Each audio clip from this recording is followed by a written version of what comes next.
an unidentified flying object. Researcher on a mission with Dr. J.N. Elias. We have an unidentified flying object.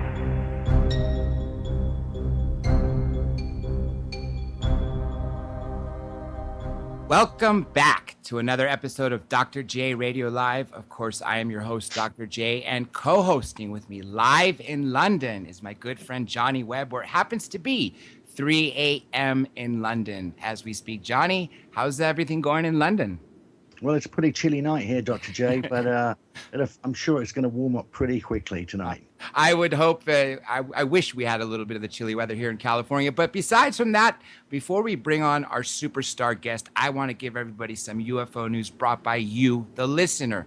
And Thursday, by the way, you're going to hear some even fascinating news because I got some too late today for today's show that you guys will have to just wait till Thursday. Here is a new map. This is crazy. A new map that shows everywhere UFO has occurred when and where from 1925 to 2014. Literally almost 90 years. I think that's really fascinating if everybody wants to check it out. Just Google UFO map 1925 to 2014. You'll see it. Now, this is crazy, but this is not the first time I heard this. This is actually on Yahoo News. A video proves the moon is a giant alien spacecraft. You all remember when John Lear was on, he actually talked about that. Alex Collier, who claims to have been from Andromeda, talked about that himself as well. So again, that begs the question, is it an artificial machine or whatever? I'd love to get your comments on that. All you have to do is go to drjradiolive.com, go into the contact area and submit it the same way you've been submitting the news. The final piece of news, two more pieces. Massive cigar-shaped UFO reported over Texas. Now, this is occurring on a weekly basis. Didn't we hear this last week going into Volcano, the week before, Mexico, Puerto Rico? Every show, we seem to have some sort of cigar-shaped UFO going into something or traveling above something. And there's been a lot going over Texas, and I'm wondering if it has to do with the weather.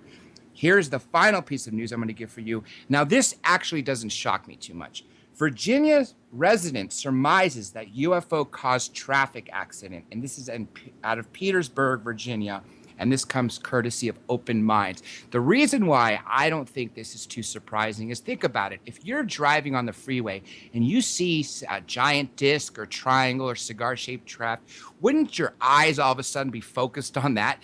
And probably I would think some people would get distracted enough where it would cause a traffic accident. So that doesn't surprise me at all. Again, everybody who submits the news, thank you very much. Now let's bring on a guest. He is a true pioneer, someone I've looked up to for at least 15 years. When I first saw his first documentary that I saw, I know he's been involved in ufology much longer than that.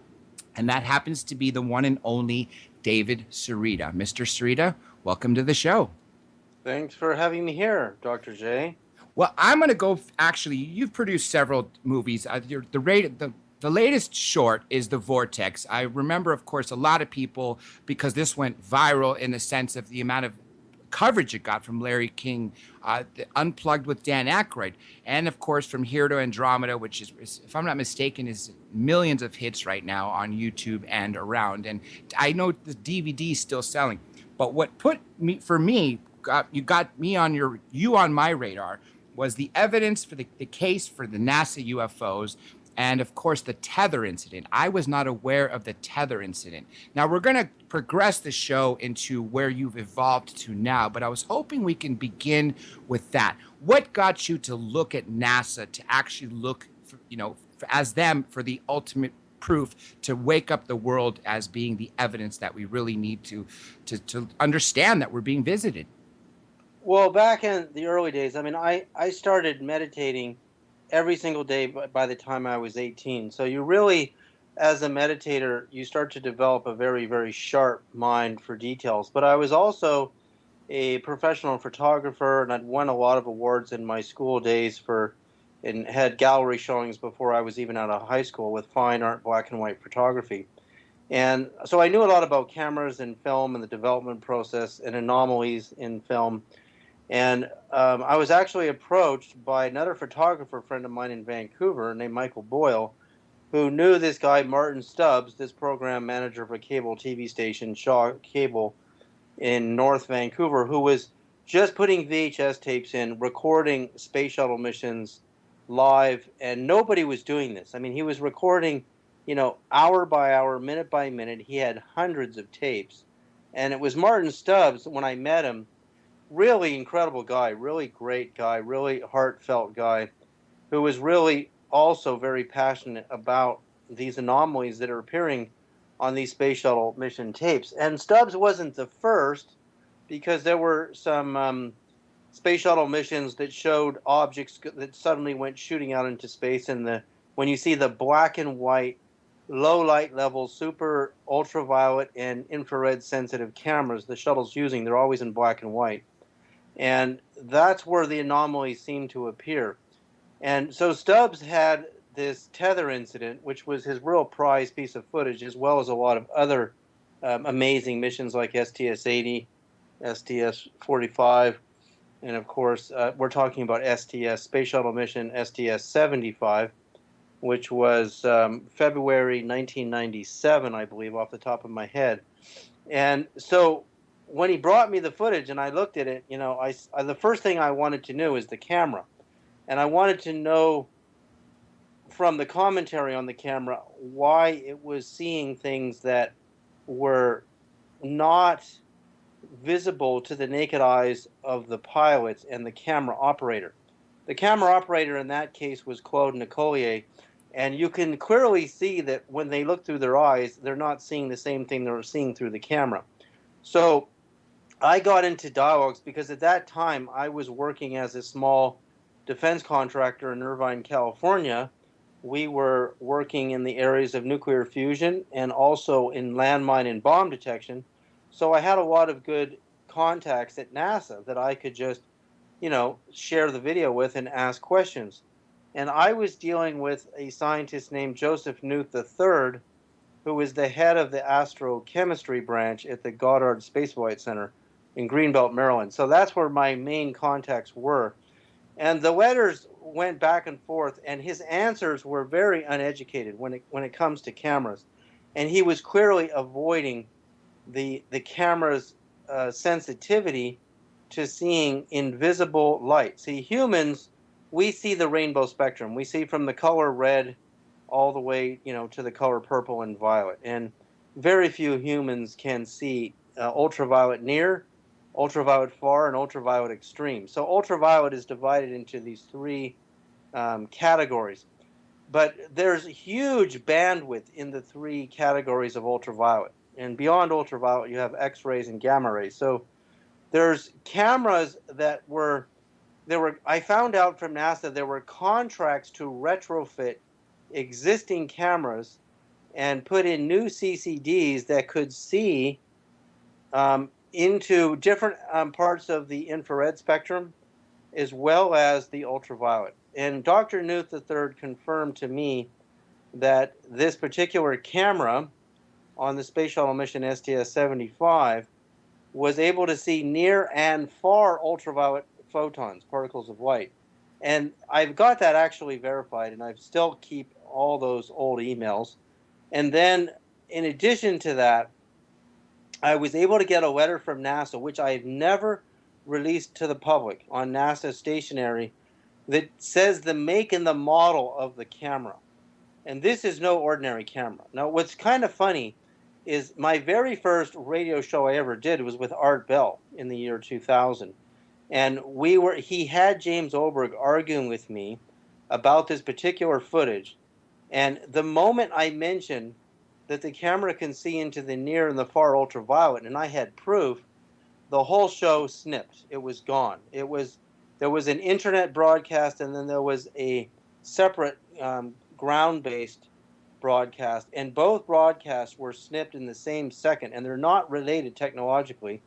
I'm sure you could ask Keith Rowland that, and he might even remember that. And so Art just told us to keep going. I was continuing with the show, but we were no longer live. It was gone, and he had to archive the show, and then he gets this letter from National Security, allegedly in an email, saying that David Sereda was going into areas and naming names and persons in the government that were not good for the American people at this time. So I got into this huge conspiracy on day one, my first radio show, as being one of only two people that were actually terminated using technology. The Art Bell show was actually shut down. Now, I have the letter to this day on NASA stationery that mentions the make and model of the camera, and James Oberg didn't know this. He had less access at NASA than I did, and he used to work there. He didn't. He claimed it was an ordinary video camera, and I said, "There's no way." I have two sources, Joseph Knuth III, telling me the wavelength in nanometers in the near and the far ultraviolet that the sensors on the camera could see, and he said there were sensors that used, I think he said, sapphire, and then there were different types of sensors that NASA used that had different particular wavelengths in the invisible ultraviolet region. And then the tether incident itself, which I know in massive, massive detail, you know, and the optics of the cameras, the argument was that what we were looking at were airy disks or out of focus airy disks on pinpoint light sources. And that just simply was not true, because with a CCD camera, a digital video camera, your depth of field of focus, meaning how deep your field of focus is so infinitely phenomenal compared to a more photographic type camera that is using different f-stops. You know, the smaller f-stop would be f22, and a wide open f-stop would be 1.4. You see, at 1.4 f-stop, you have very shallow depth of field, so you would get airy disk phenomena on almost everything that's not in the focus range. But with CCD cameras, you can have, in fact, you can see this. You're watching a football game, and you'll see a drop of water on the lens filter, and it's in focus. And in the background, you'll see the background and focus simultaneously. So that's how CCD cameras focus. They have infinite focusing capacity. When I did a test where I took a digital camera of the day, video camera, and I focused on a dime, which is really big, with very close to the camera, and I zoomed in the background. The dime literally disappeared. It disappeared completely. And if NASA was saying what these objects were tiny pieces of dust that were literally remaining in focus as airy disks, when Claude Nicollier zooms in, you can actually see him zoom in on the tether, and you still see them, that means they're really far away from the camera. And one thing first of all, I want to make a couple comments. I'm so glad you brought in Martin Stubbs for the fact that he also made his own documentary. I believe it was The Smoking Gun, the NASA Files. And you are absolutely right. We have such a limited field of vision. But when this tether incident happened, these discs, first of all, they're anomalous. How could they be dust that all of them have a hole in the middle and a little wedge cut out of them? I mean, how does dust do that on every single frame or every single disc that was in there? And then the best part about it is in your analysis, you actually showed that some of these were passing in front of the tether. Yeah, they were going behind and some went in front. And that, because we know the tether is 12 miles long, and the tether is a thin Nomex cable it's a conductor cable that NASA is dragging through the Earth's ionosphere, which is part of the atmosphere that's supercharged with high energy particles, and they're trying to see if they can gather electricity to power, part of the experiments on the space shuttle. So it was an experiment, and it broke. It went awry. So what had happened, and this was in the United Press International, that there were gyroscopes and switches that controlled functions on the satellite that's attached to the end of the tether, which had drifted away from the shuttle because it broke off the shuttle. And they said there was no person on that satellite that could have turned those switches. And what was happening is a nitrogen fuel tank was being emptied because a switch was thrown. And that switch, when the nitrogen was emptied, it gathered around the electrostatic field around this thin cable, which you would not see from 70, 80 miles away where the camera was. but the ionization of the nitrogen gave it a neon tube-like effect. So the tether appears to be about a quarter of a mile thick, which is also because the camera is so sensitive to the tiniest amounts of light, it's able to see this thick neon tube that's 12 miles long, floating, 70, 80 miles from the space shuttle cameras. What was So causing the UFOs to become pulsating and obviously to move in their own free will, and also the notches on those? When I saw that video, David, it reminded me of an earlier video I'd seen on the Sci-Fi Channel once, where there was I think it was a tourist on a Manhattan tour in a helicopter, and they were showing this disc next to the World Trade Center, and then it shot off up to Harlem, and then it came back towards the helicopter and rushed up into the air, creating a sort of chemtrail sort of vortex. But when they slowed it down, it had the same wedge cut out of it, just like that video. I saw that video you're talking about, and it seems so classic, and that we keep seeing. And I've really gone into, okay, there's three things. There's the notch, there's the pulsing, and we slowed the waves down frame by frame because in those days this was VHS video. My friend Steve Okerlund, a zero-point energy researcher in Maui, Hawaii, got this amazing VHS machine, and we went frame by frame, and you can see the spiraling vortex coming out of the black hole. And now had this been an airy disk, which is an out of focus, when the whole camera's out of focus, anything that's a pinpoint light source appears like a big ring. But that means everything's out of focus. And we can see the tether's in focus. So once the camera's in focus, you don't have distant objects go out of focus. Optically, cameras don't do that. If they were really close to the camera and they were pieces of dust, they would disappear completely when he zoomed in. And they did not disappear. So they're pulsing. They're all going at different rates of speed, which would not be... If you ever watch dust floating in your room when the sun comes in at that angle, it's all moving at the same drift rate of speed, right? The only thing that can change optically the perception of the speed of dust moving around would be if it's coming straight at you or going at different angles. But it actually doesn't change that much. And these things turn... There's a guy who made a video out of the tether footage, and he mapped it, and he shows how they actually are curving and turning around. So there's that aspect. But what impressed me the most is when we looked at the waveforms and we saw the perfect Fibonacci spiral coming out of the black hole. Now, had that been an out-of-focus airy disk, there would be no crisp line. There would be no visibility of the spiraling waveform. It would all be out-of-focus light.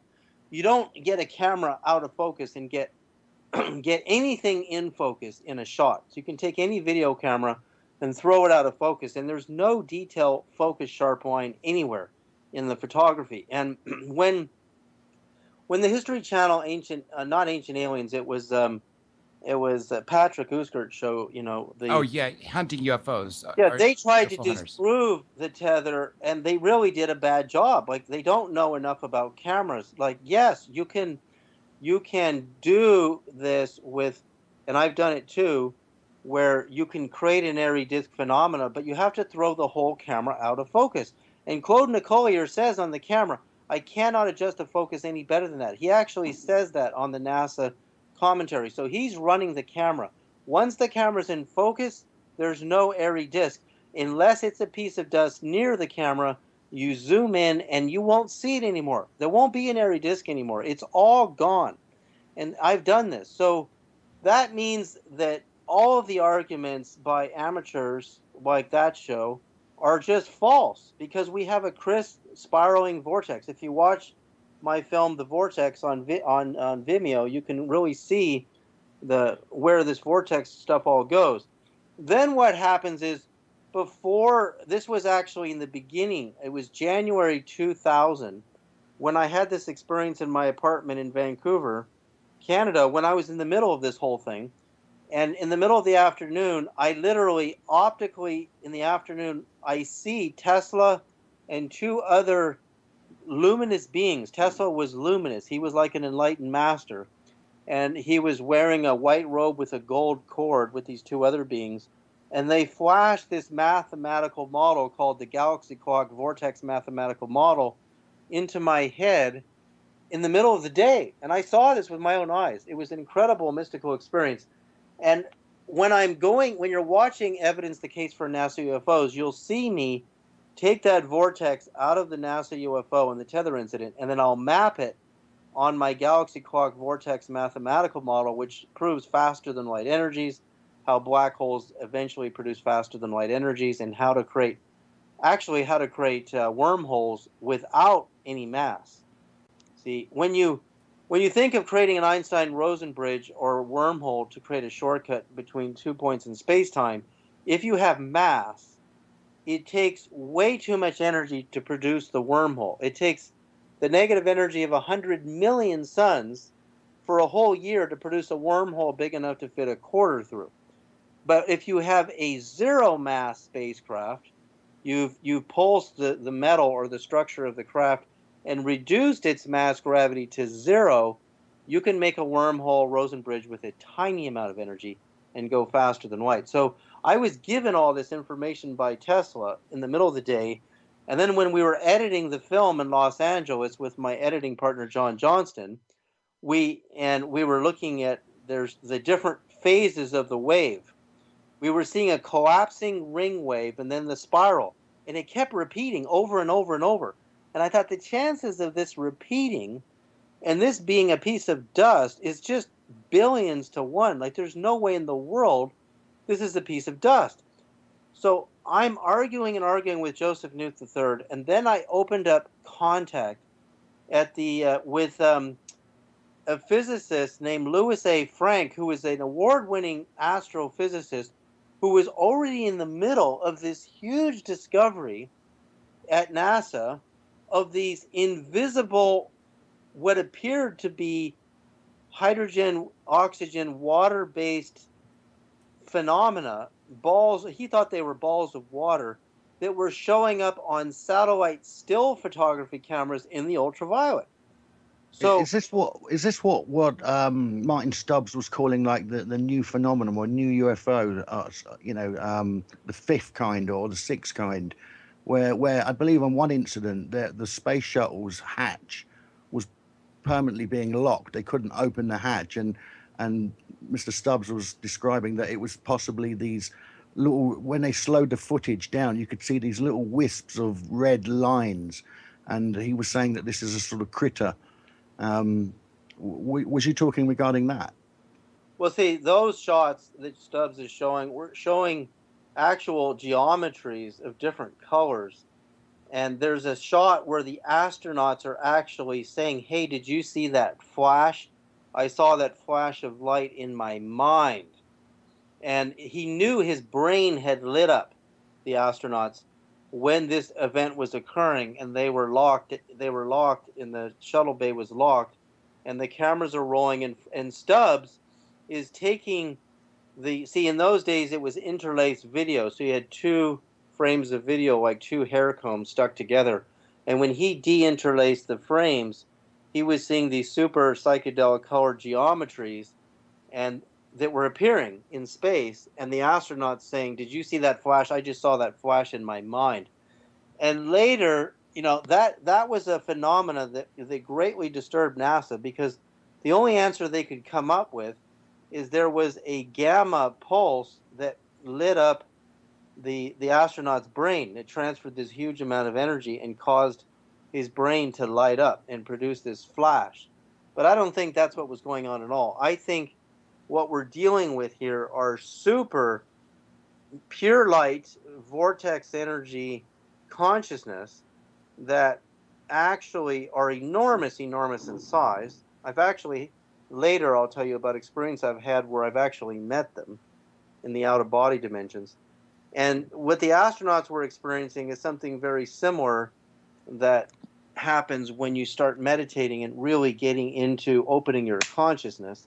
You start to have these super flashlight and luminous experiences, and the astronaut's mind was probably only capable of perceiving their consciousness for a flash of a second, because any longer than that and they might have short-circuited his brain.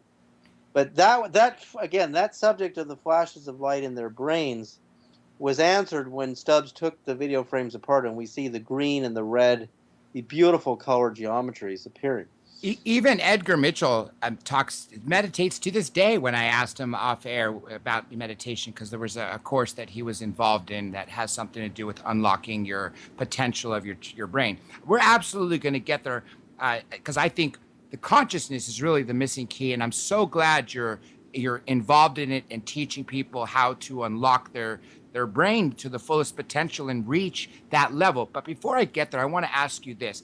When I first got the DVD, I didn't have it on VHS when it first came out. It was on DVD. I got it because of exactly that, the case for NASA UFOs.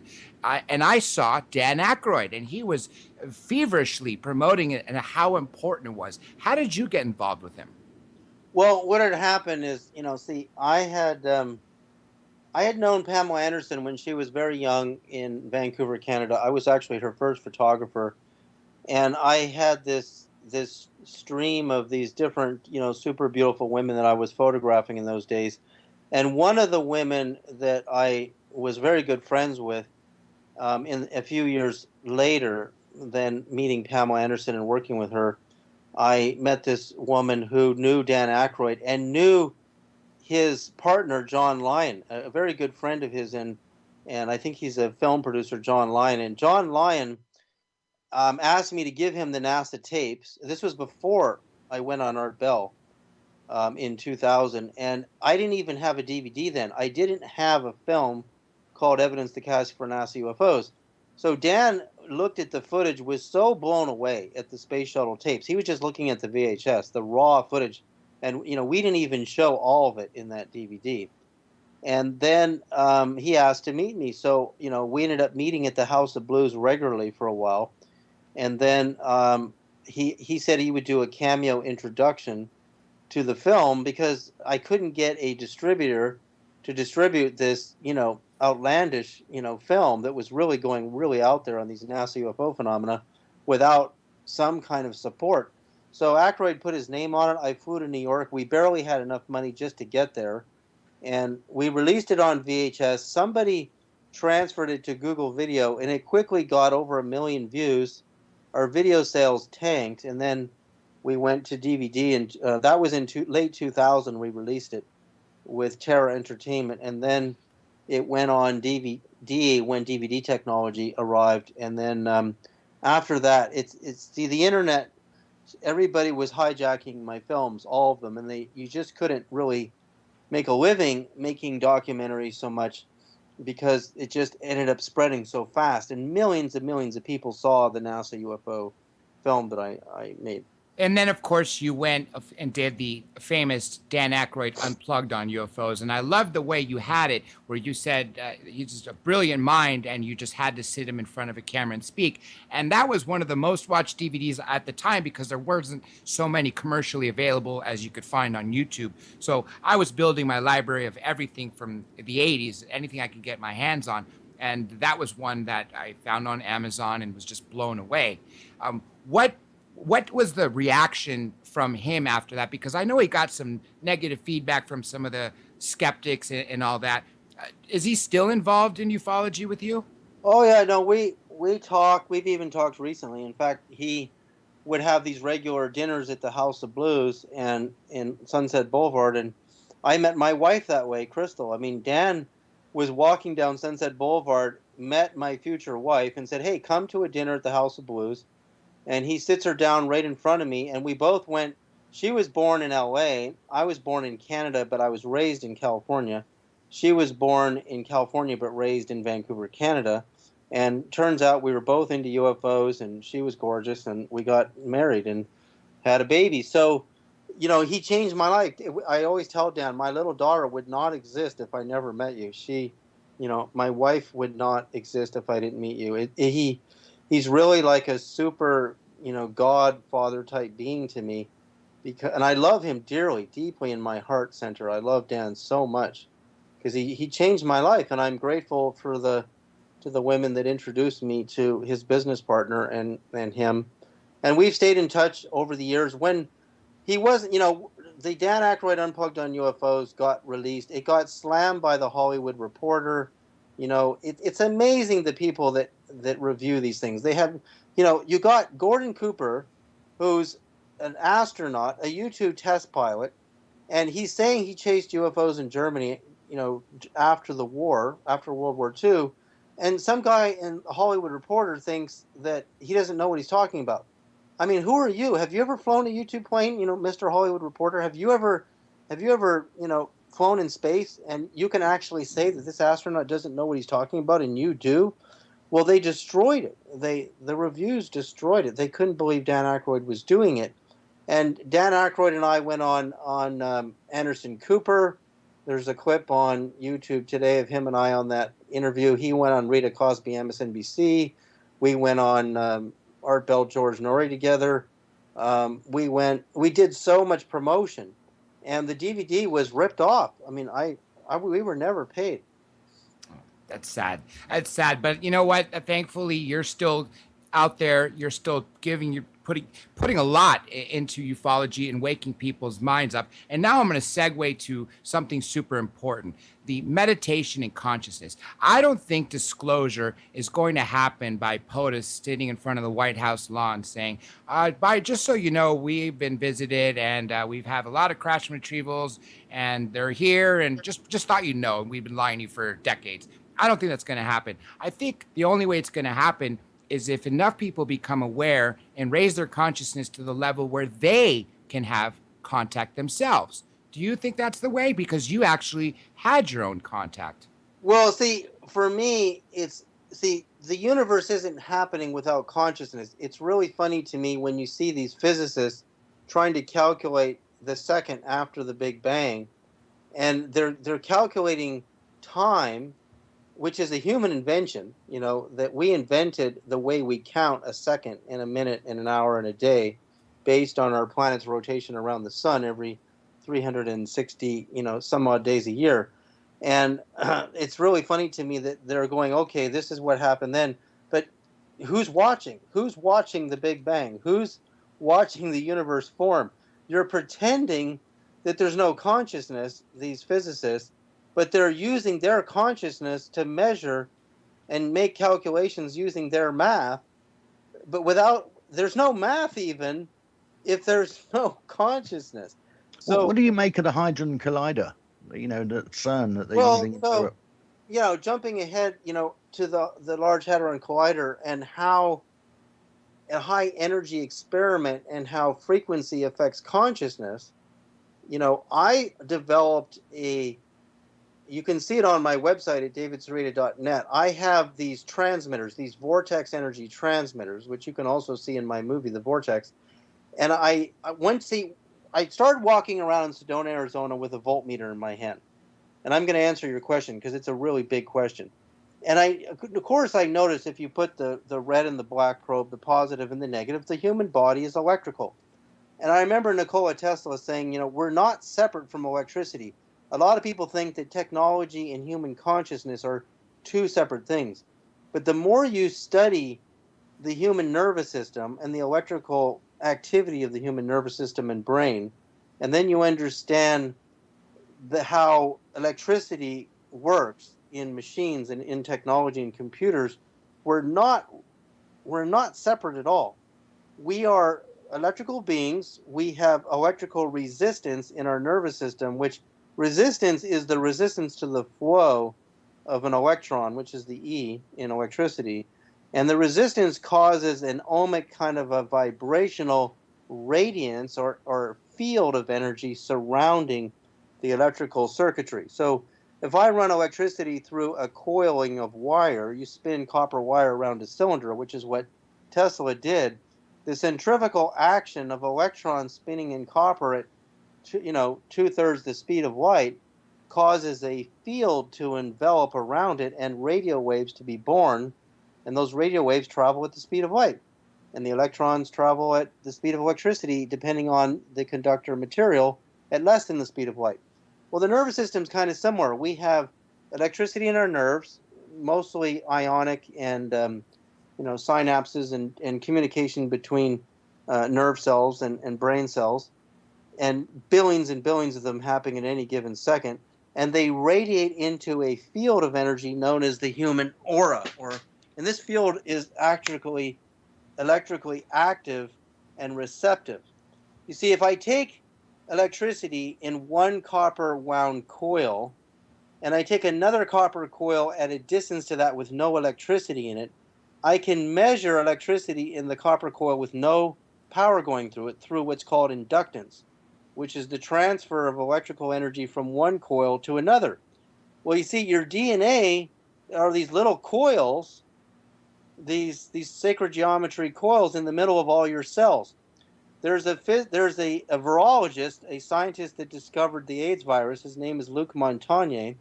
He proved that your DNA receives and transmits frequencies.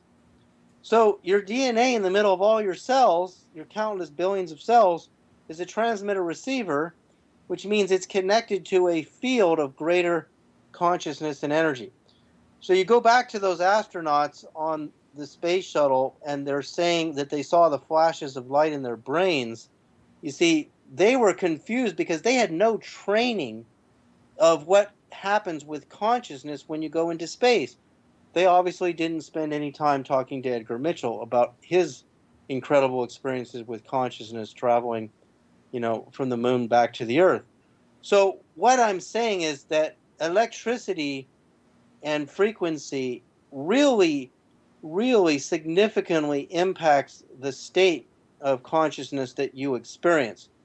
Now, I did something beyond the idea of what Tesla did when Tesla measured the frequency of Earth on the particular location he was standing, and Schumann confirmed it, what became known as the Tesla-Schumann resonance. The Earth has a frequency of 7.83 hertz in a particular location on the Earth that is equal to the state that the brain goes into when we're dreaming. We dream in theta brainwaves, which 7.83 is at the upper part of theta. So we dream at the frequency of Earth. And why Earth has a frequency is because electrons, the E in electricity, get excited in the Earth's atmosphere and in the crust of the Earth because of the impetus of solar energy coming from the sun and coming from space, and lightning strikes. The lightning strikes are probably a smaller contributing factor to why the Earth generates a frequency. But the electrons circulate in the crust and in the Earth's gaseous atmosphere at less than the speed of light. But because when electrons get excited, they generate an electromagnetic speed of light signal. So a speed of light signal oscillates around the Earth at the equator, and then it gets smaller and smaller and smaller wavelengths as you get near the poles. So what you do is you take the speed of light divided by the distance around the Earth, and you get 7.45 hertz at the equator. Now, Tesla never measured the frequency of the Earth at the equator. He measured it up in New York and Colorado. And now, what I know scientists that have gone to the equator and said it's definitely closer to 7.5. So what that tells you is the math is pretty accurate. So all I did, this was my idea, is to go to the 9 planets, because NASA knew their exact circumferences, and I just measured the frequency of all 9 planets, and I was looking at the numbers and going, oh my God, these are the human brain waves. These are all the 5 human brain waves, from deep delta brain waves to deep theta brain waves, to alpha brain waves, to beta and gamma brain waves. All 9 planet frequencies fit inside of the human brainwave activity, which means most likely they are transferring their frequencies to our brains, so we are tuned to the different frequencies of our solar system. And what that tells you is that we are beings of the frequency of our resonant field of our planet. And because every planet and every star in the galaxy is a different size, they're all different frequencies. And then you go, wait a minute, how does radio work? Radio works when you have any 2 oscillators at the same frequency, regardless of their distance from each other, you have communication. So what happens if I use a mantra, a word or a sound or a frequency you cannot hear, but I transmit it through an electrical transmitter, and I tune you to the frequency wavelength of a distant star or a distant planet. You will start resonating to that distant location, and you will quantum communicate faster than light speed with that target. And Do you that's think that's a form of, telecommunication or telepathy or what's the word? Telepathy. No, it, no. it's beyond it's When beyond teleportation is it possible to do teleportation in this means? yeah, But this see in a theta level, so in a dream state, multi-dimensional dream states. Because we're multi-dimensional beings, aren't we? we're multidimensional beings. We're beings of frequency. We basically what I found is when I knew NASA knew the radius of dozens of distant star systems. So what I started doing is saying, well, if I know their radius, it's just radius times 2 times long pi to get the distance around the star. And they knew it to a great degree of accuracy with some of the local star groups. And then I got the frequency, and then I just need to scale it because the frequency gets higher as you go up your sphere, right? Because the sphere is a cylindrical form would have the same frequency all the way along, but a sphere, it actually scales all the way up the sides. So I did a bunch of math and I scaled the Pleiades frequencies. NASA knew the radius of 5 Pleiadian suns. I took the radius of Sirius A and B, which are very local stars to us, only 8.3 light years from Earth, and I did those frequencies. So I had all these star frequencies, and I started transmitting them in our house during meditation and sleep. And lo and behold, the Pleiadians just started appearing regularly, very regularly in the house. And even my daughter has seen them, my wife has seen them, I've seen them many times. And then they started communicating out of body. And then when I didn't do the frequencies, they would not appear. So that's what started to happen. But let's go to the Large Hadron Collider now, because that was your big question. And unless you have another question before. No, it was. I was just going to say we're not taking calls till hour 2, but someone did call, and I wanted to see if real quick you wanted to take that question. Eric code 805. You have a question for Mr. Sereda. 805. You quiet? That's okay. Okay, let's go back to the CERN. You were just talking. So if a small electrical inductor coil pulsing specific frequencies can open up a zero mass wormhole of communication between us and a star system that's hundreds of light years away, Pleiades are over 440 light years away, then what would happen with the Large Hadron Collider, where you're colliding particles at energies of 14 trillion electron volts, energies that have not even existed since the Big Bang. In fact, there's nowhere in nature, there's nowhere in the sun, there's nowhere in any local star group where we can see energies of 14 trillion electron volts. Even though that's on a small volume scale, those experiments, there are no energies at that level in nature. And that's a point that the press has failed to focus on. Those energy levels, even though it's a small scale, do not exist in nature today. They don't exist anywhere in space that we know of today. So what happens is at energy levels at that level, you can clearly open up a micro wormhole of potentially zero mass, potentially there is some mass there. And even if, because at the collision level there's mass and energy, because in Einstein's formula, energy E is equal to mass times the speed of light squared. Einstein's formula is that energy can convert itself into zero mass electromagnetic energy and back into heavy mass, which is, physical particles. So when you say 14 trillion electron volt collisions, that's mass energy. They're colliding protons, which are very heavy particles, into each other. But then they disintegrate and then they go back into pure electromagnetic energy. So we're talking about a caveman approach to opening a very unconscious and unharmonic and untuned hole. And that hole may exist on a very small scale, but it's existing at energy levels that don't exist anywhere in nature today. So that concerns me greatly, that they we don't know the short or the long-term effects of what they're doing. We know that I know from communications I've had with Palladians that the way we use nuclear elements like uranium and there's many different types of uranium, and plutonium is a manufactured element, and there's so many different levels of radioactive isotopes, from tritium to thorium, and there's radium and all kinds of different radioactive isotopes. But the way we use nuclear energy is we fission it to create heat to boil water, and we boil the water to turn a steam turbine and generate electricity. So it's pretty primitive stuff. They use the similar elements that we use, but they use it a completely different way than we use it. And I look at CERN as kind of a caveman trying to create bombs and exploding things apart to see what they look like on the inside.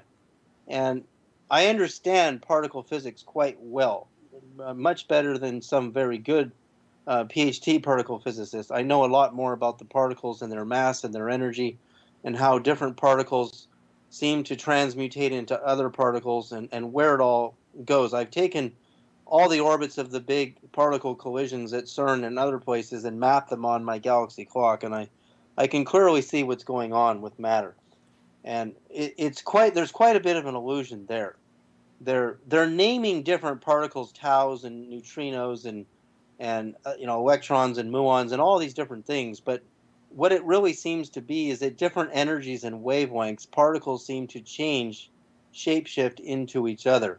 So it may just simply be one energy that keeps converting and converting into different energy states, which they give a different name to. But that doesn't mean that different name is not all the same thing, which is just mass and energy. Some people, obviously Bob Lazar in 1988 talked about element 115, it being a total annihilation element, and then of course German scientists not too long ago created it. I don't know if it's the same thing that he talked about, but do you know anything about it? Because obviously, well, I know. Okay, yeah, that's a great question, because Lazar by the critics is said to be a fake. But I've seen his formula from the early days of what would create element 115.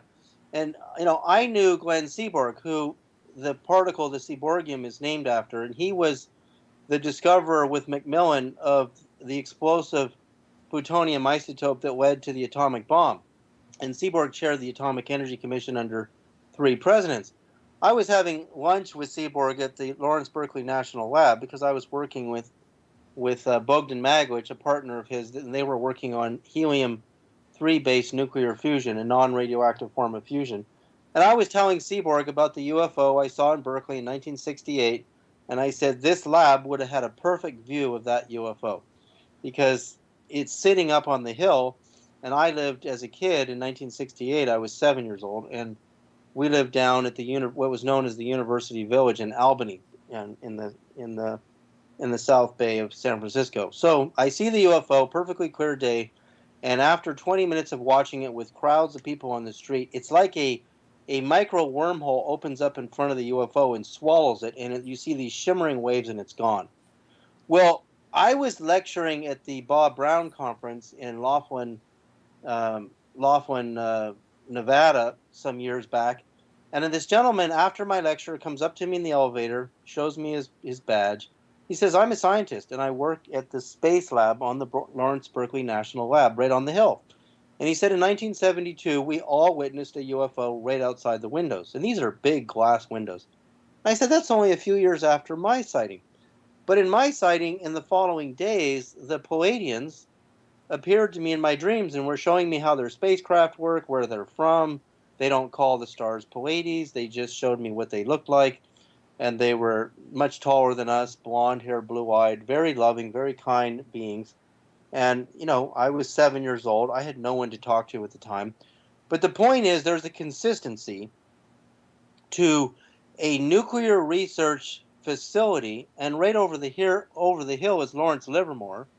And in these labs that are doing incredible high-energy experiments, and you've got UFOs appearing around those energy experiments in 1968 and 1972, and we have a second witness, this man, I don't know his name. He wouldn't give me his name. And I had no reason not to believe him, and he never went public with his story. But when I was filming From Here to Andromeda, my wife and I and our dog went to the playground of the elementary school I went to, which in Albany was called Cornell Elementary School, and some little kid in chalk had drawn a face of an extraterrestrial right on the ground. Wow. Same place. And I said, where did he get this idea? The movie E.T. didn't come out anytime recently. This is like decades later. He would have no reason to be drawing that face. He obviously had an experience, and in the same spot. So what I think happens, to answer your question about CERN, is once you start working with energies and frequencies and creating vortexes, you start to permanently open a portal in that space. On a weaker level, using the vortex energy generators that I have, you're only able to get them to appear. I've seen them holographically with my eyes open, 3 beings of golden light standing right in front of me and one of blue light from Pleiades right at the foot of the bed. And my wife woke up the same second I did, and we're both looking at them. We're using the technology. And then I started one night here. We moved to Nelson, British Columbia, Canada, for very good reasons. And we don't live in the town. We live far away from the town on the lake. And I was using my transmitter one night, and I was doing these 3 really amazing frequencies. I was doing pi, 3.14 long form. I was doing the 5151, the super master number in the Great Pyramid. Because if you take pi times 0.5151, you get the golden ratio, 1.618, 0.339887. So I was doing all 3 of those numbers, but I scaled them, and I opened up an energy that was so powerful.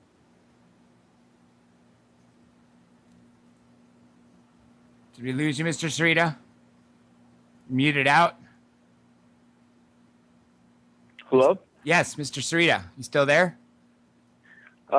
No, this is John in the 805 area code. I was calling in. Oh, hey, John. Hang tight. Mr. Sereda, we got a little problem with him. We'll get him right back. I think he's back. Mr. Sereda, you back Yeah. with us? There you go. We got about 5 minutes to break, but continue. It's interesting that we dropped out right on that point, because this is a PowerPoint. Yeah. So I go out of body, and there's an attachment the astral body has to the earth.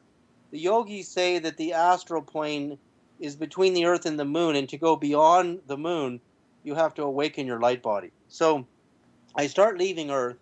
I'm out of my body. I've done these 3 sacred frequencies, which we'll go into more later after the break. And these sacred geometry light beings start appearing in the distance. And as they get closer, they're strobing every single geometry into my consciousness. And it's so bright. They're so powerful. And they're disc-shaped, but they're pulsing these waves, like the spiraling waves in the tether incident. But there's all these other geometries that you don't see in those videos. In fact, they're so powerful I can barely be in their presence. And they're telling me they are the master creators of all the shapes, of all the atoms and all the plants and all of the life forms and all of the stars and all of the sacred geometries in the universe. And it's so bright, I can't take it. It's the energy levels of their presence. I'm like a peon next to these beings. They're not physical like Jesus Christ, a man with a beard. They are massive, miles-wide beings that are producing all the shapes in the universe. And at that instant, my little daughter, Lyra, she's only 3, she leaps out of bed, and she's so aghast, and I leap out of bed. And I said, "What happened to Lyra? What did you see?" And she said, "I was reading a storybook in my dream, and this big, bright light came from behind me, and it was pulsing, and it was so bright it scared me." She's only 3. She saw the same thing I saw at the same time. So... And kids don't lie. We all know that. Kids don't lie. And so what you get out of this is that, okay, go back to those astronauts on the space shuttle, and there's actual footage of this, where they say, "Oh my God, did you see that bright flash? I just saw the flash in my mind. In my mind." He's saying in my mind because optically there was no flash of light. You can't see a flash of light on the camera. It happened in his mind. And this is what science needs to wake up to, is that these tether UFO beings, they are they're clearly showing up on the cameras that have the ability to see invisible light that humans don't see. Humans don't see infrared and we don't see ultraviolet. And it gets more detailed than even that with cameras. Because a high temperature light, even a gamma wave, can imprint itself in the moisture of or the background of space, which is very cold, and leave a heat signature for an infrared camera to pick up. So an infrared camera can see a ghost imprint. It's kind of like when you go in the shower and you steam up the glass, right? And you put your fingerprint on the glass. You leave an imprint. You can't see the finger, but you can see the print. So a super high temperature, even X-ray can leave an imprint on the moisture in the Earth's atmosphere, and some of these infrared cameras can see a ghost-like image. Some of the Stubbs has a piece of footage, STS-80 over Africa, where you see these ghost-like circles forming a circle, flying into position and stopping, and forming a circle, and the moment they hit their positions in the circle, they light up. Oh, yeah. They give up Yeah. more energy. They See? sort of come in like behind the craft that's filming it, and they're sort of coming into dimension almost. It's like they're coming from another dimension into this dimension, becoming a physical. And like you say, they just start to twinkle, and they're obviously showing intelligence, in a circle, and it's amazing information. Yeah, that is such an amazing piece of footage. Like, how does NASA argue that one? How do you get airy disks, pieces of dust, to form a circle and stop and fly into position and then light up and hold your position? I mean, they're so asleep, the scientists over there. Now, there's another scientist I start talking to, Louis A. Frank, at the University of Iowa, who's an award-winning physicist, and I send him the stub tapes. And oh my God, when he gets them, he's flabbergasted. He's the only scientist at the highest level who admitted that this is not dust. He knew, in his own research, he knew how to eliminate the dust hypothesis by the light curve and how much light and the type of camera they're using is being emitted by the dust, reflected off the dust. And he writes me and says, this is not dust. This is what he's been looking at, and he's been seeing on all these other ultraviolet cameras that are surrounding the planet. And then that's where everything goes black. And that's where we're going to pick up right when we come back from break. That and so much more, the phases of the meditation that you're talking about of reaching cosmic consciousness. Plus, we'll take that call. Caller 805, hang tight till we come back from break. Everybody stay tuned. So much more from David Sereda when we come right back.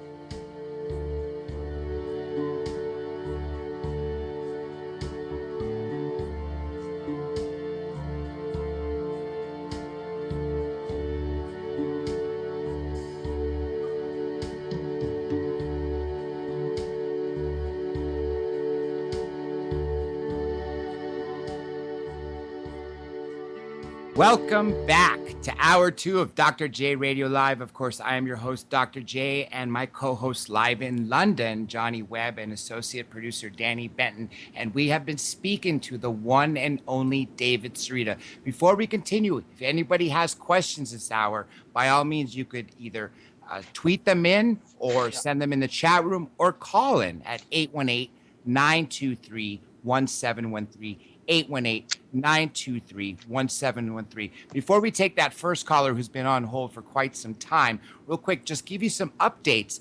On this Thursday, you'll hear from Bob Fletcher and a bunch of news that we received today that we didn't have time to process for today. On Tuesday, Timothy Green Beckley and Tim Schwartz talking about the Eisenhower meeting in 1954 at Muroc Airfield, currently now known as Edwards, as well as Nikola Tesla.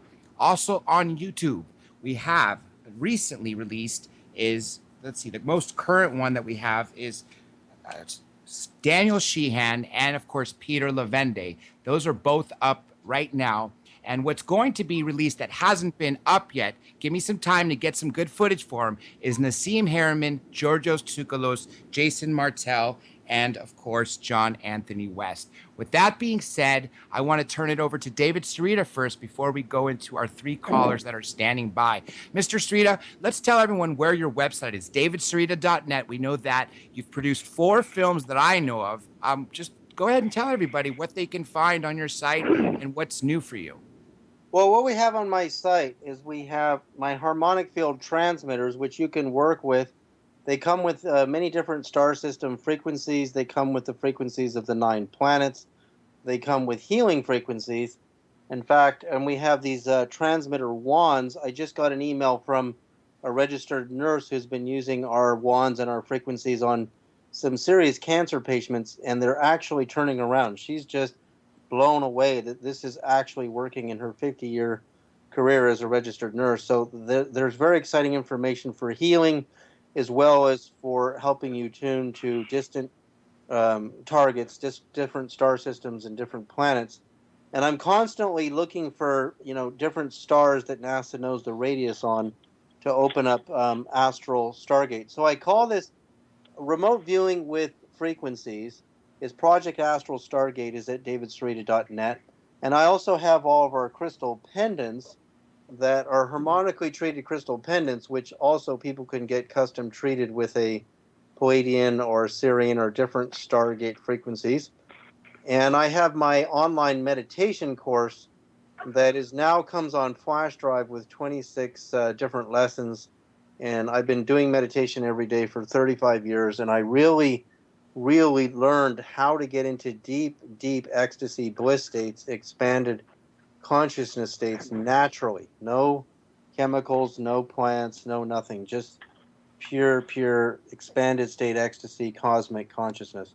So if you want to learn how to do that, check out the meditation Quantum Regenesis on my site.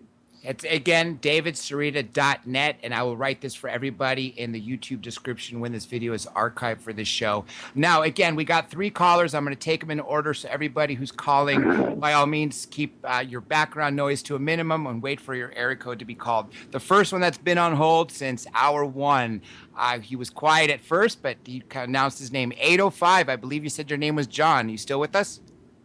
Yes, sir. Still with you. Got a question for Mr. Sereda? Gosh, I got a whole bunch of comments and a question, and I don't know, am I allotted, Go ahead. Ask one, and we get to the minute? next one, and we'll come. We got to get to the other callers, but go ahead and ask one, and then we'll come back to you after them. Well, all right, so the setup for this question takes about 60 seconds, I guess. So both of you guys are American citizens, correct? No. You're not an American citizen, David? No, I was born in Canada, but I moved to Berkeley in 1964. I was born in 61, but I never became a citizen, and so I'm Canadian. But you're a human being, though. Yes. I'm a human being from planet Earth. Great. All right. So you're both human beings. That's great. And we know right now on planet Earth that there's a lot of things going on, that the corporate media, the establishment, however you want to articulate that, there's a lot of things that are kept from the from humanity about where we're at as a civilization and as a society. It's kind of controlled information. In fact, Dr. J, your show is a response to the fact that human beings today, by and large, are kept in the dark about what is actually the truth and what's going on. And so my question is, do you want to see in your lifetime, do you want to see full disclosure? We all suddenly realize, oh my gosh, we're part of a bigger community, and the stuff that's been taking place for the last, several hundred years doesn't have to be perpetuated forever, and we can break out of it. And if you're a human being, of course, you'd say yes. We want to see transparency and the truth. And so as you may or may not know, and I hope, Dr. J, we can do a show on this, there's currently a movement in the United States of America, which has a lot of human beings, as everyone knows, roughly over 300 million human beings. And there's a movement for an Article 5 convention. And this Article 5 convention is this thing that was left in the Constitution because the guys who drafted the Constitution didn't trust each other. So they left this, like, you know, escape hatch if things start to go south. And the powers that be, however you want to articulate them, they have told Americans, oh, no, you never want to have a convention. If we ever have this convention, they're going to rewrite the Constitution and we're never going to be America again, basically. But that's untrue, because the convention is simply the stage of proposal. It's simply a non-binding deliberative assembly. And that's what the people in Washington, D.C. and the other centers of power on the planet do not want to have happen. They don't want Americans to suddenly realize, hey, what's a good idea? What's a good idea? Because that will wake us all up. And my hopes are that when it wakes us up, we will eventually get to what we want to know, which is the truth, because that's natural for human beings to want to know the truth. And, you know, hopefully it'll be this Article 5 convention that starts it.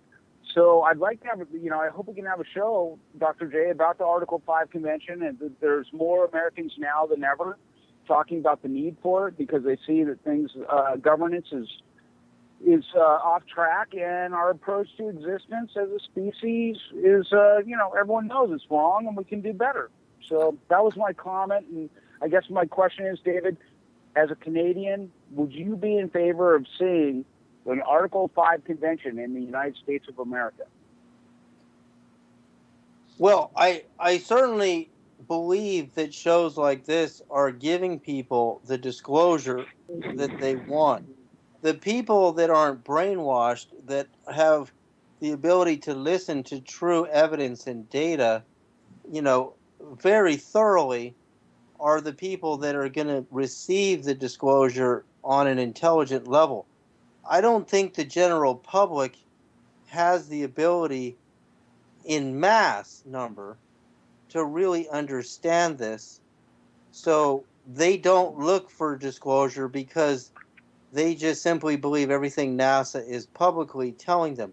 I don't even believe very many people at NASA are educated enough in consciousness and the study of the human nervous system and how we perceive reality to really understand what is happening. I think Edgar Mitchell and his Noetic Institute is one of the greatest contributions any astronaut has ever given the public access to. But most of the studies that go on at Noetic are so advanced, I think by keeping the public stupid and dumb, they're most likely not going to even ask these questions. But more and more and more people, Americans, Canadians, you know, human beings, are waking up and seeing that even the way we translated it and understand the master teachings of Christ and ancient masters like the Buddha and Krishna and Radha and all the divine feminine masters as well, is slowly coming to the surface. It's slowly coming. It's a very slow movement. I mean, even though there are millions of people that listen to a lot of this information, for most of them it's just passing entertainment. Very few people are willing to wake up and see a new, truer vision of how the universe, our role in the universe, works. So to do a convention, of course it's a good idea, but when you go to like Contact in the Desert, you go to these different conferences, and how many people are passionate enough to physically be there and participate? It's tiny compared to how many people exist. So the fact that so few people come to a conference would tell me that very few people are ready to receive at a much higher level of learning. Because you have to go to a higher level of learning and experiencing consciousness to really get the ET presence and what it actually means to become. See, for us to make contact with an extraterrestrial, they have to become a cosmic consciousness being to transverse the great distances in space-time. they have to become an evolved being just to come here. And if they were an evolved being and they just watched our media, they would go, holy cow, these people in mass numbers are really not watching anything very interesting. So those beings choose to appear to selective beings who seem to have more light and more energy in their auric field. And that's why those are the people that have the experiences and report them on shows like this. As you mentioned, it's true that we are being dumbed down by our society on purpose to keep us knowing from our true potential. 805, thank you for the comment and question. And by all means, send the information via website on Article 5, and I definitely would be interested. Let's go to our next caller, area code 562. Hi. Yes. Hi, Dr. J. How are you? Yeah, good, doing well. This is Bob from Long Beach, and I had some questions. I just wanted to ask them, and then I can go off the air, and the gentleman can answer them. If that's possible. By all means. Okay, Ask great. away. All right. I wrote them down so I wouldn't forget. So how does the consciousness and the subconsciousness relate to experiences with the Pleiadians? And then you were talking about matter, and I just thought of how many levels are there to the atom, and are atoms considered part of matter? And are wave energies the same as vibrations and frequencies? Is it just the words we use to explain these things, or are these all different? And how does remote viewing relate to frequencies and vibrations? And those are the questions that I had. I'll stay on the line, but you can put me on hold, and I'd like to listen to the answers. That'd be great. Go ahead. We got another caller after that, but by all Well, means. yeah, well, going forward and back to his first question, I mean, our atoms in our bodies make up molecules. So you have a molecule is like atoms in little like building blocks. You put, 3 atoms together in the form of a triangle, and then you add another point, you've got a tetrahedron. That's a silica, quartz crystal molecule. So atoms then are made up of smaller and smaller and smaller subcomponents, which these particle collisions, they're basically just trying to look at how far it goes. But when you get down to really looking at particles in the atom, you're seeing mostly empty space. So we're mostly just beings of frequency, even though we have this illusion of solidity. We're mostly empty space. And when you physically die, your body is mostly water. So once you dehydrate it, you have a little bit of ash left over. But that ash is made of mostly atoms and molecules, which are mostly empty space. Meaning the spaces between the particles are so huge, if you blew it up to the size of a beach ball, it's really amazing that we think we're just these solid physical beings. We're really not physical beings. These bodies are bodies of frequency and little building block particles, which are mostly empty space. So when you talk about, quantum communication with Pleiades, it's all a matter of frequency. And I mean, Tesla said it over and over and over again. And it's a matter of understanding that frequencies and electric frequencies and electromagnetic frequencies and magnetic fields are basically govern all subatomic particles and all molecules, and which are the building blocks of everything, including like your bones are silica, calcium, potassium, phosphorus, all kinds of different minerals, trace minerals as well. So they're basically an electrolyte solid state crystal, and your body is water, which is mostly kind of like a saline mineralized water, which is really in a liquid crystal state. And so we're governed by frequency. So to remote view a distant location, all you need to do is have the ability to know the frequencies that govern that distant location. And because every planet is a different size or different wavelength, if you don't see it as a solid form, you just see it as a frequency, then that's what separates us. Like when you listen to a radio station, you don't hear 10 stations all at once, right? You selectively hear, because when your tuner tunes to the frequency of the transmitter, you only hear each other. And so that's how the universe created all these different stars and planets at different sizes. It created different frequencies to tune to. And you don't cross lines because everyone is a different size and a different frequency. And that's how your cell phone works. That's how the internet works. Everything is governed by little pieces of quartz crystal that generate frequencies. Any two frequencies or three or more frequencies that are at the same frequency are all in communication with each other. We have another caller, area code 717. I believe I know what it is, but just in case, 717. Hello, yeah, it's Lou Sheehan. The Lou. questions I have are, I know Dr. J wants to get to the stages of meditation, so I'll keep mine quick. I think I've heard you speak about Fukushima in the past, and if I'm right, could you give us some updates? That's my question. Well, I'm so concerned about Fukushima. if you go to the website enenews.com, that's enenews.com, you can constantly see updates on Fukushima. But see, my ideas on why the Pacific is so hot and why California's got a drought is all these physicists thought, oh, don't worry, all the radionuclides in the Fukushima accident will go in the Pacific and they'll evenly disperse and you don't have to worry about anything. Well, the particles naturally don't evenly disperse in water because they're heavy.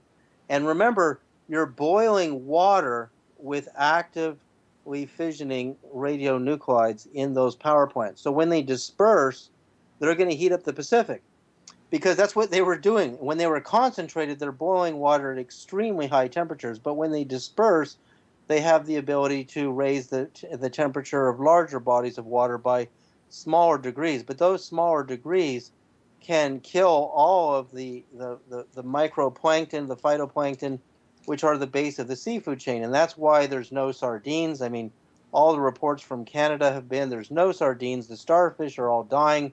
We've got whales and dolphins washing up on beaches, and we've got sea lions starving. But they're not only starving, they're finding radiation in the livers and some of the organs of the sea lion die off in California.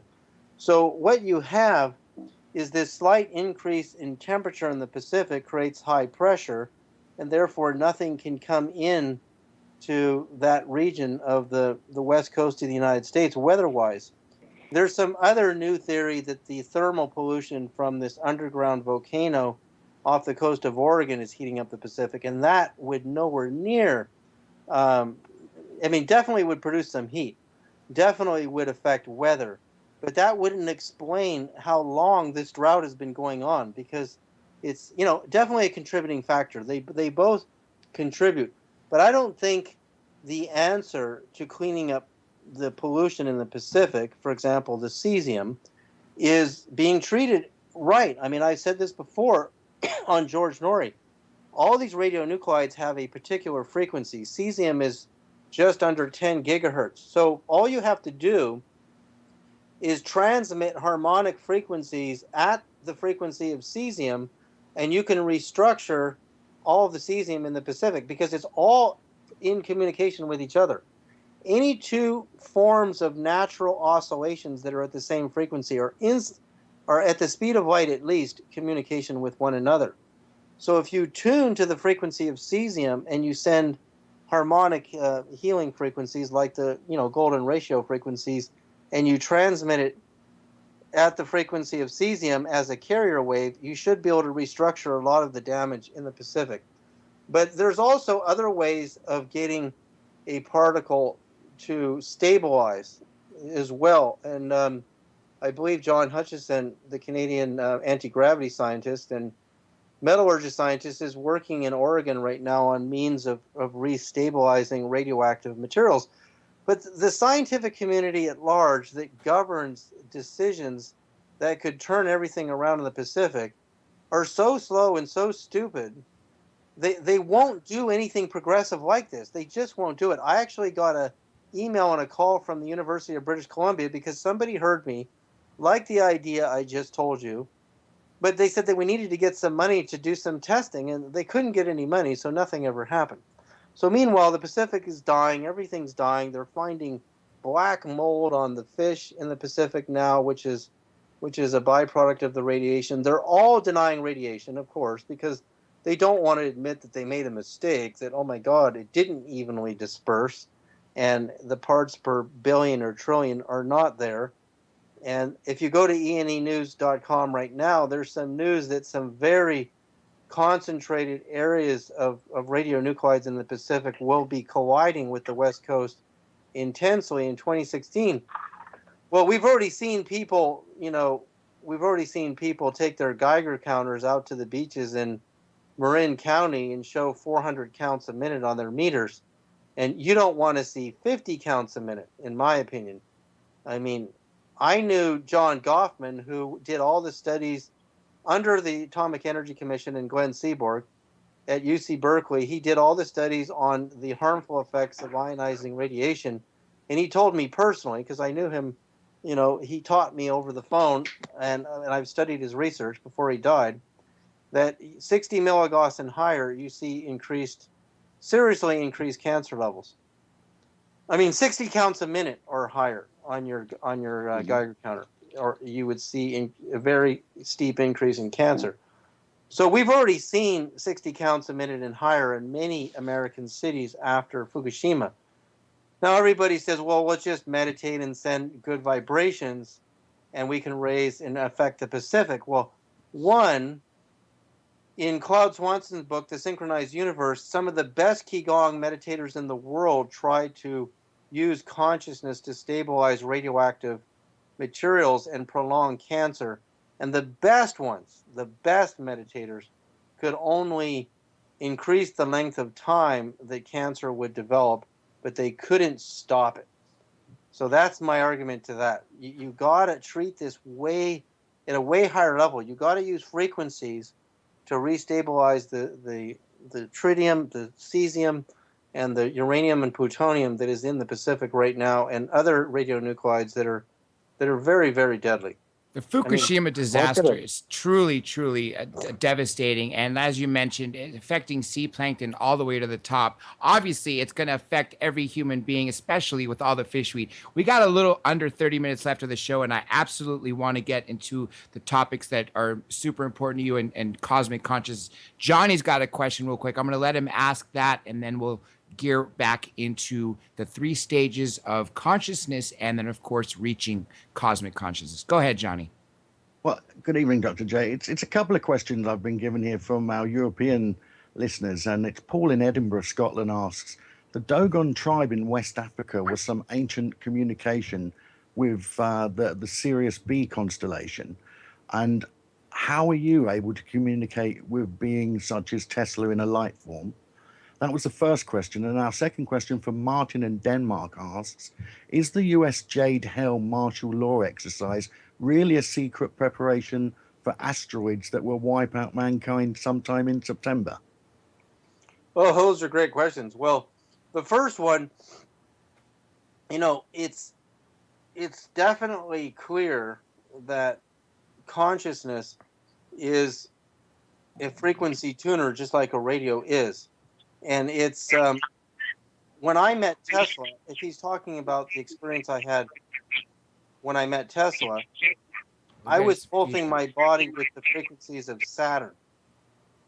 And I went out of body and I met Tesla that night on Saturn. And now I also met Tesla in person in the year 2000, right on around the birthday date, the death date, January the 7th. Of the year 2000, Tesla appeared in my room in Vancouver, Canada, and taught me the galaxy clock vortex mathematics. Now, after the vortex mathematic theory galaxy clock got millions of views on Google Video, it was Google Video in those days, all of a sudden, vortex math was sweeping the world, and now you have all these vortex coils, including my coils. I've been making coils for over 10 years.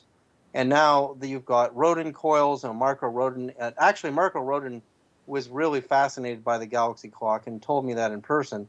And a lot of his Rodin coil people don't really know the connection that Rodin and I have. And he's definitely an absolute genius. I think people like Rodin and, I have pyramid angle vortex coils that I make and sell. And I also really admire the work of Rodin and the Rodin coil people out there, because some of them are getting phenomenal test data. And the communication goes from, it's not just having a spiritual experience and then blissing out and go, oh, wow, I'm so blissed out.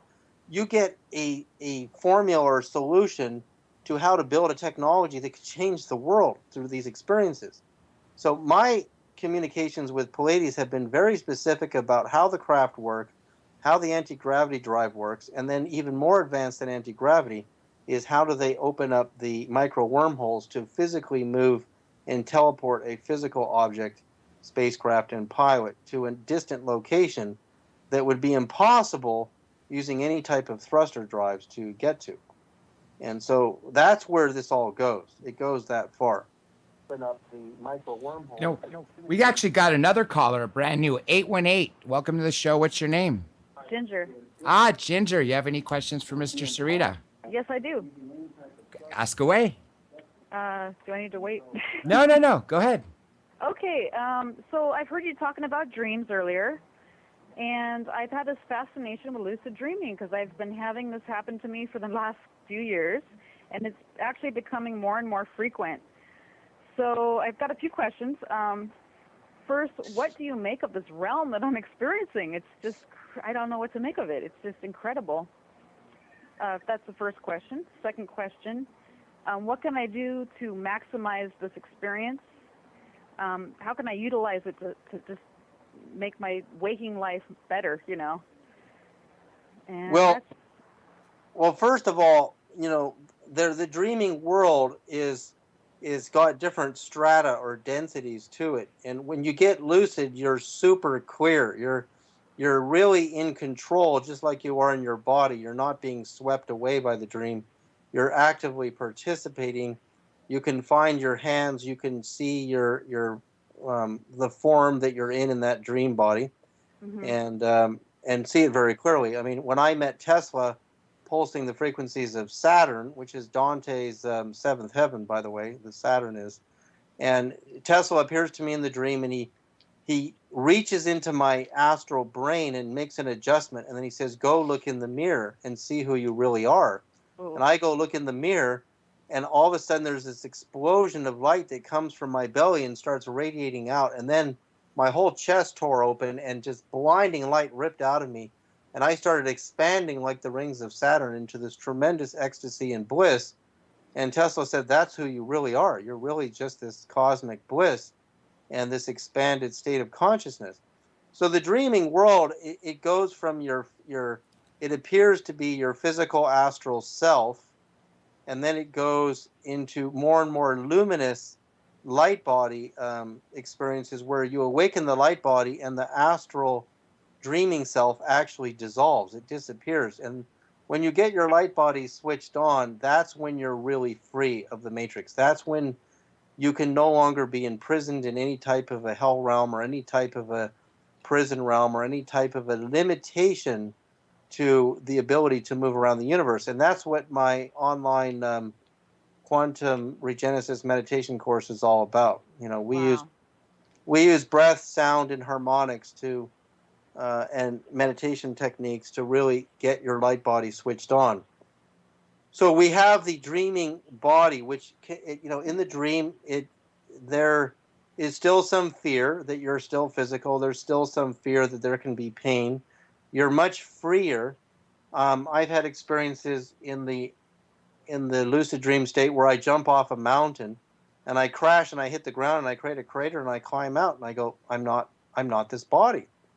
And I've had dreams where people in Long Beach, California had machine guns and shot me full of holes. And then I just get up and go, well, I'm not this body, so I don't have to fear that anymore. I don't need to dream about that anymore.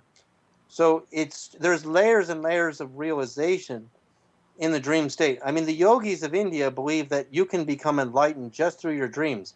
Fully enlightened, meaning turning on your light body and attaining supreme liberation and consciousness. Wow. Just through practicing dream work. We got another caller, area code 310. Welcome to the show. What's your name? Hey, it's Danny. Hi, Dr. J. How are you? You got any questions for Mr. Sereda? Yeah, I remember hearing Mr. Sereda talk before, and he mentioned something about the resonance of frequency of music, how there is a tone that the human ear or human mind can relate to or function with, and that's not the current frequency of our music now. And I don't know if I'm stating it correctly, but I know he knows what I'm talking about. Oh yeah, no, that's the law scale. If you go to Vimeo and you just search the law scale, you'll see my video, and I compare the resonance of our current music scale, the solfeggio scale, which is better than our scale, and the scale that I discovered in the Great Pyramid is clearly, audibly far more perfect and resonant than the all of the previous music scales, and I proved that the ancient Greeks knew the ancient pyramid scale, and that is part of my online meditation course is learning how to meditate to these absolutely perfect tones. There's a total of 360 tones in three different scales, and using the base tones of the Great Pyramid scale, which I believe the ancient Greeks actually were using. So I decoded it mathematically in the pyramid. I generated the tones. You got to hear it to believe it. It's so much more perfect than the music scales we're using on Earth today. So, Is anyone creating that type of music today? well, no, it's too new. I mean, I've only been talking about this for the last year on different radio shows. I've had dozens of musicians and even piano store owner in Paris, France. They all want to tune their instruments to this scale. So I actually have an ebook that gives out the frequencies of the scale on davidsereda.net, where you can go and actually learn about the information about the law scale. But you can see the video on at Vimeo. Just search the law scale and you'll see this black and blue diamond thing, and that's my video. Just watch it. Oh yeah, I will. But I guess my final question related to this would be what kind of effect it has on us, and then what kind of opposite effect would current music have on us? Well, this is going into the next part of what we want to talk about anyway, which is consciousness. See, basically, most of the systems, the technologies of yoga or meditation that exist in the ancient Buddhist systems and also the ancient Hindu systems involve the use of breath and sound, harmonics, to turn on your light body. So what happens is with our music scale, when you listen to it and you stack each A, B, C, D, F, G, and including the flats and the sharps, or just the 7 A, B, C, D, F, G, our chromatic scale is a 12-tone scale with about 8 octaves of audible frequencies. Well, when you stack the tones, you're listening for distortion. And what distortion does is it knocks the energy down. It creates a disharmonic wobble in the waveform and therefore throws you out of perfect synchronicity. I mean perfect synchronicity. So if you want to switch on your pineal gland in the center of your brain and your heart, you're going to be more effective by learning perfect harmonics. In the Gospel of the Egyptians, which is a Gnostic gospel, Jesus taught his disciples how to tone to these 7 perfect tones, which the disciples would repeat 22 times each. Well, 22 divided by 7 is pi. It's Egyptian pi, which is the resolution of a circle, and a circle is the base of a standing wave frequency. So what Jesus was teaching was using sound to activate the light body, to open up the chrisms or the light body. The baptism was only an initiation in water, but the chrisms had to be activated with perfect sound. And you had to meditate on these sounds. So what we're doing in my meditation course is we're using a combination of breath, awareness, and you actually take your voice and you sing to these different tones you're hearing on this very perfect ancient Egyptian pyramid scale, which the Greeks also used, and you start to shimmer. You'll hear this shimmering inside your body when you use your voice and you're in the range of the tone. And all of a sudden, because there's no distortion between these 10, it's a 10-tone scale times 12 octaves. And my octave is not a times 2. Our current octave is times 2. So you take 440 hertz A times 2 is 880. So your next octave up is 880 hertz.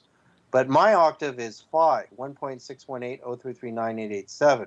So I get more bands of resolution. I actually get a total of 12 octaves in the audible range in my scale. So I get 120 tones per scale, and there's 3 scales. So I get 360 tones, and there's 360 degrees in a circle. So it's all very, very wonderful.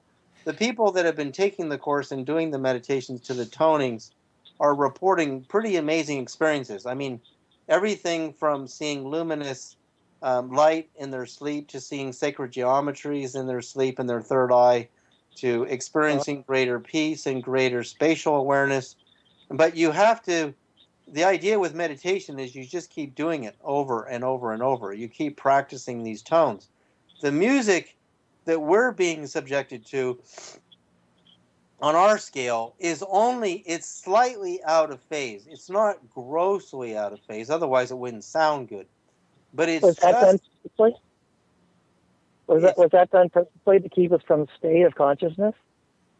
right. You see, Pythagoras called us a musica humana. We're a human musical instrument. So if we're not tuned properly, our consciousness is going to get depressed and out of phase. So one of the reasons people experience so much depression is they're not tuned. They're not tuned properly. Once the nervous system is rung like a perfect bell with perfect tones, it starts to produce ecstasy. I'm able to go into these supreme ecstasy states almost every night I meditate. Almost every single night. There's so much bliss. And I've been doing these tones for, a year now, and I've been meditating for 35 years. And in my 35 years of meditating and doing all kinds of different techniques, I've never seen anything work faster and better than doing the breath work and the tonal work, which you got to see the Quantum Regenesis on my site to really get it right. You've got to do it right. Well, now we got about 15 minutes left of the show. And now that we're on the topic of meditation and the fact that you've been doing this for 35 years, I want to ask you, how long did it take you to actually get to that level where you're able to reach that cosmic consciousness and that bliss every day? And I recall you said something about breathing was a very integral part as opposed to other people using plants or psychedelics or whatever it be. Well, see, if you use plants and psychedelics, you're going to wipe out your adrenals, you're going to wipe out the electrolytes in your body, and you may or may not have a good experience. I mean, I know a lot of people who have done ayahuasca when I was living in Maui, and most of them were seeing demons and monsters, and a few of them had, nice experiences. But you see, that's because we have a lot of dark matter in our cells that needs to be purged and cleansed out of the way. And a lot of us we're grossly out of tune because our civilization, our media, I mean, look at all our films, violent films in Hollywood, all adrenaline-based films, and not all of them are. I mean, there's a lot of deep, heart-resonant films in Hollywood too, but there's a lot of our media is all based on competition, sports, beating the other guy. It's all about building up your ego and your self-esteem. So to go into a state of bliss consciousness, you have to take your small local. See, ego means egg or small self, meaning an egg or an egg-shaped. Carlos Castaneda called it an egg-shaped human energy field. It's a very small sphere of awareness around the body. So most of us, if we didn't have our eyes, we would feel really stuck in this body, right? We would, if you talk to a deaf person, they would use their ears to expand their consciousness to feel spatial awareness around their small, limited self. But if you lost your ears and your eyes and your taste, you would be really challenged to learn how to meditate to go beyond the physical form, because we actually experience an illusion of spatial awareness because we can see. And that kind of frees us, right? You open your eyes and you can see all the space around you and you feel really good. Well, that state of consciousness is a very local, very human state of awareness. When you learn to meditate, the goal of meditation is to have a nice, relaxed concentration and a kind of let go. You have to really be constantly forgiving all of the weight and the heaviness of the heavier emotions from trauma or dissatisfaction in your life. So the dissatisfaction in your life or the trauma in your life is weighing you down. And that's why Jesus taught forgiveness is so important. If you don't understand how to forgive yourself for carrying the weight around, you're never going to reach your light body. No matter how unfair life was to you, you still have to let it all go if you want to become light. You still have to let the universe forgive you, and you have to forgive yourself, because we're humans. We do some beautiful things to each other, and we do some horrible things to each other, and we also do some horrible things to each other ourselves. And so we have trauma, and so releasing trauma is probably the most important stage of meditation for someone who's in this local adrenaline based local field consciousness state. So when you do sports, you get an adrenaline rush, but that adrenaline rush is very short lived, and it's a very tiny high compared to what meditation can ultimately give you.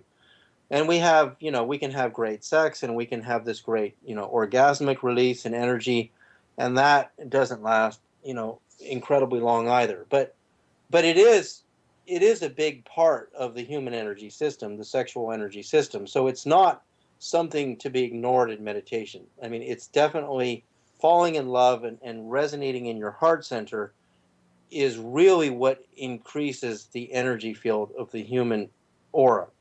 But there are techniques, I've done a lot of different yoga and meditation for 35 years. I've studied with a lot of meditation masters from India. I've studied with some First Nations, Native American, Indian studies, and I've done a lot of Buddhist practice, and I've, met the Dalai Lama, gone to India and done the Buddhist path. And there's a lot of value in a lot of the old systems of meditation.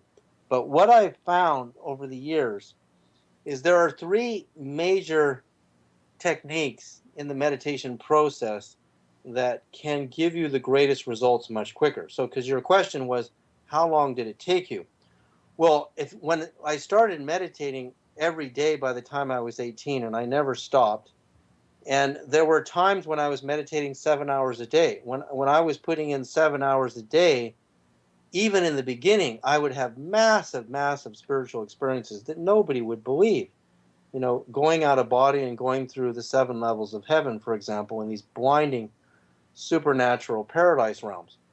But the time it took me to be able to go into true bliss, true ecstasy, true bliss states, not light, just a little bit of peace, and I'm feeling kind of high. That's in the beginning.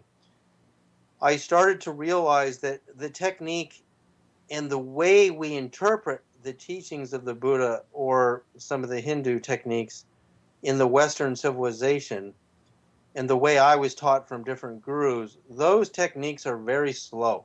They're very, very slow.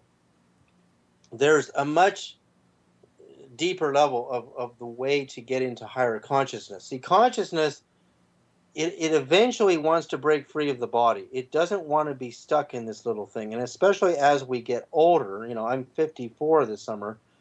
The Buddha believed that when you turn 50, you were really ready to go into the samadhi states and then eventually attain the nirvana. See, in Buddhism, in the Lankavatara Buddha Sutra, the nirvana is actually the same as the seventh heaven in the Christian mysticism. It's the 7th level of clear light. Nirvana begins at the 7th. So when Buddha, in his different lifetimes, he had to perfect the first 6 samadhis, which are these super blissful, ecstatic states that you go into in meditation, but they're not permanent. So you go into them maybe for an hour and a half, and then you're back into, normal human consciousness. Then you go back into them. And the more you learn to go higher and higher and higher into these states, you eventually get to the point where you're ready to jump to the nirvana. And there's probably, even the Dalai Lama told us in India, he is not in the nirvana state, the 7th level. He's not there. He's a bodhisattva, and bodhisattvas can attain up to the 6th state. Now, I've been through all 6. I have not pierced the 7th, but I can tell you that the levels of ecstasy are blindingly bright, even in the first couple of samadhis. It's unimaginable to a human being in modern culture to understand what a Buddha really is, what a Christ really is, what a Krishna and a Radha and Buddha's wife Yasodhara attained their nirvana as well. So it's unimaginable to us what it's like to be in those states until you start practicing.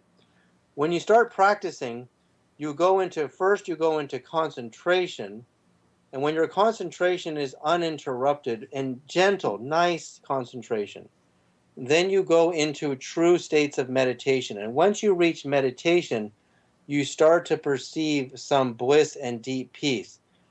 And then when meditation is sustained resonantly, you enter the bliss state, the true samadhi state, the first samadhi.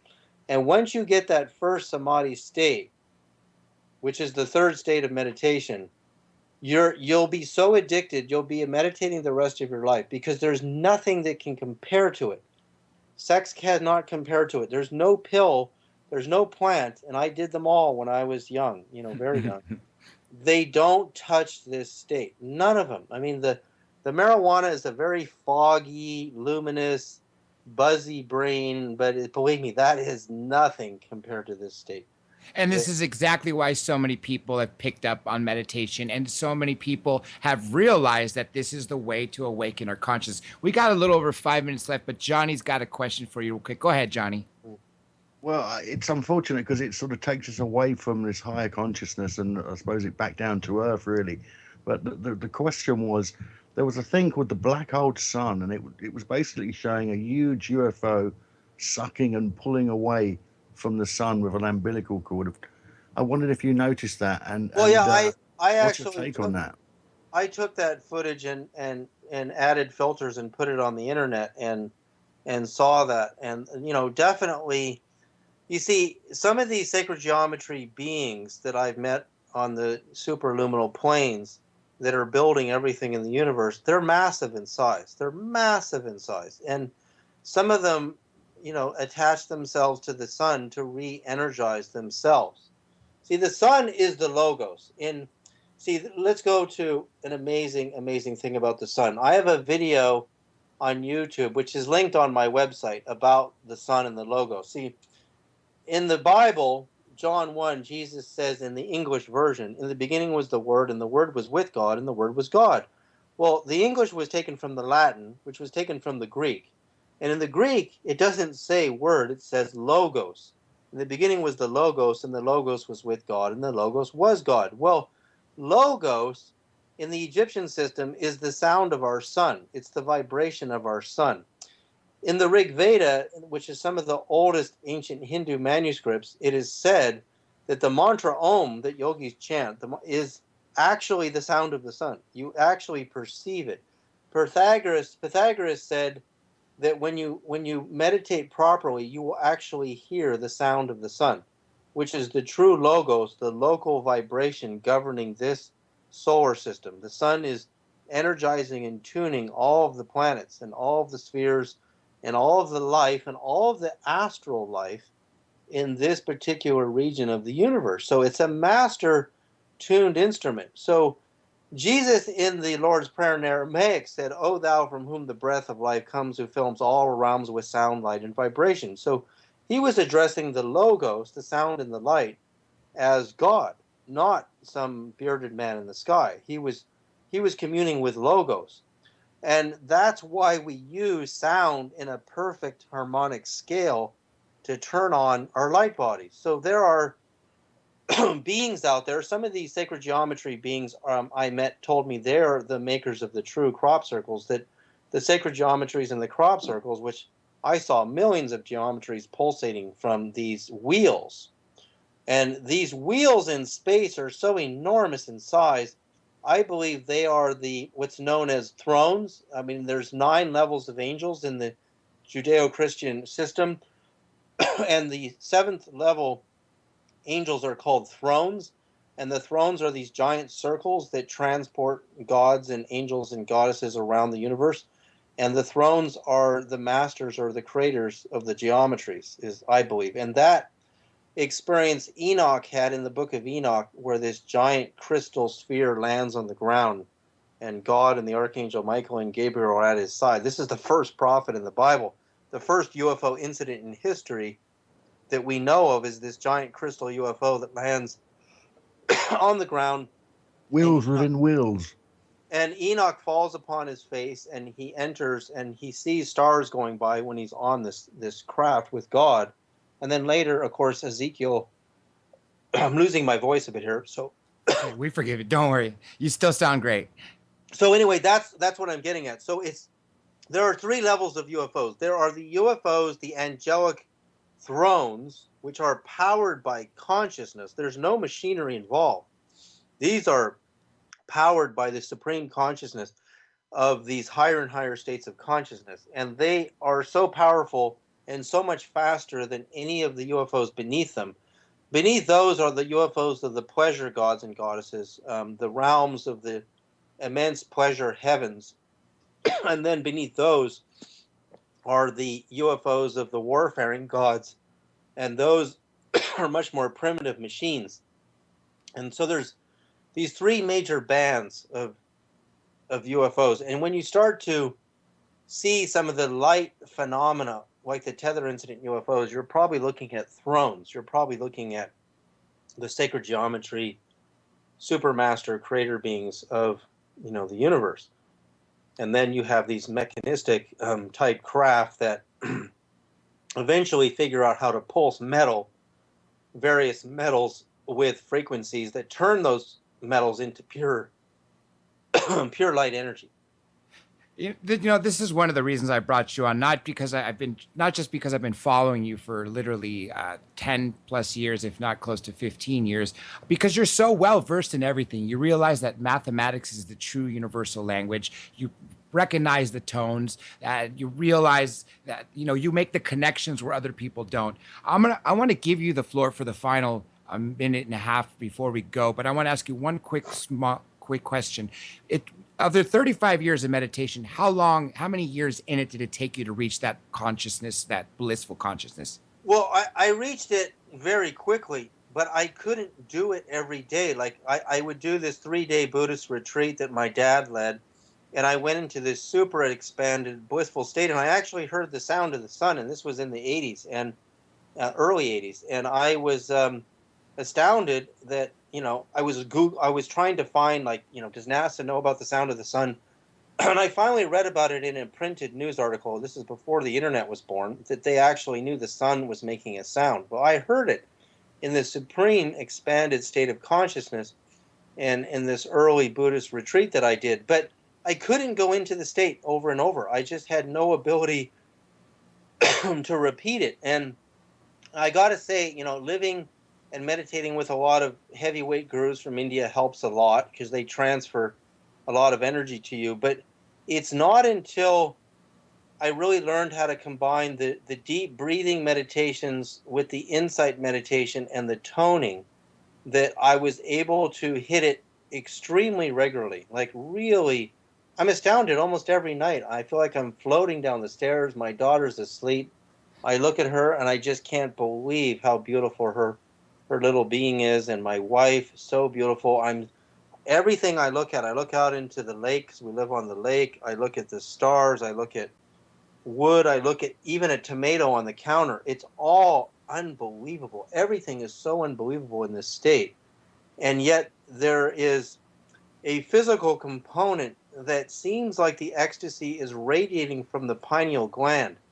And the pineal gland is a light-sensitive, photo-light-sensitive gland that allows you to see luminosity in the center of the brain. But it's not just about seeing the luminosity and the source of the light bulb for the vision state. It actually produces tremendous ecstasy. And this is why we all have to learn how to unlock the pineal gland and go down the path of meditation. David Sereda, thank you so much. Please hang by until after the show. Again, everybody join us Thursday for Bob Fletcher. Go to Dr. J Radio Live so you could see upcoming guests, Andrew Basiago, Story Musgrave, Jay Widener, so much more. Thanks, everybody, for listening, because if it wasn't for you, the listeners, we wouldn't be doing this. Of course, I got to thank my co-host, Johnny Webb, producer, Danny Benton, of course, station owner Keith Rowland, the man himself, Art Bell, and our guest, David Sereda. This is Dr. J Radio Live, signing off.